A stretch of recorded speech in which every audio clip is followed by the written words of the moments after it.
এই প্রথমবার আজকে যাচ্ছি দিদির বাড়ি বেড়াতে। হাই, আমি বিথি। আমাদের এখানে সকাল 8:40-এ ট্রেন ধরে চলে এলাম গুপ্তিপাড়ায়। এই তো এবার টোটো ধরে চলে যাব ইছাপুর। ততক্ষণ তোমরা আমাকে কমেন্ট করে জানাও গুপ্তিপাড়া বা ইছাপুর থেকে কে কে আমার ভিডিও দেখছো। আমরা সবাই এখানে এসেই সকালে টিফিনটা সেরে নিলাম। টিফিনে ছিল মুড়ি আর পটল চিংড়ি, আর রান্নাগুলো এত ভালো হয়েছিল এখন আমার জিভে জল আসছে। নেক্সট টাইম আবার গিয়ে পটল চিংড়িই খাবো।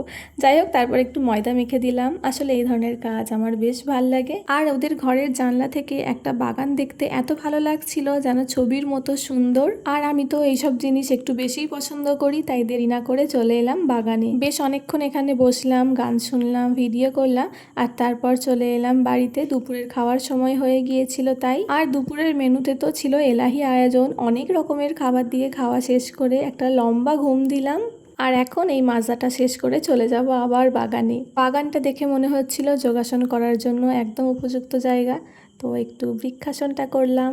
আর তারপর আকাশে চরম মেঘ দেখে চলে এলাম বাড়িতে। তারপর তো সন্ধ্যা থেকে কারেন্টও ছিল না, যার জন্য কোনো ভিডিওই করতে পারিনি। আড্ডা দিতে দিতেই সন্ধ্যা কেটে গেল। তারপর রাতে ডিনার করে নিলাম। ডিনারে ছিল খাসির মাংস, যেটা অসাধারণ হয়েছিল। তারপর রাতটা কাটিয়েই সকালে বাড়ি চলে আসার কথা ছিল, কিন্তু সেখানেও ঘটে গেল অন্য এক ঘটনা।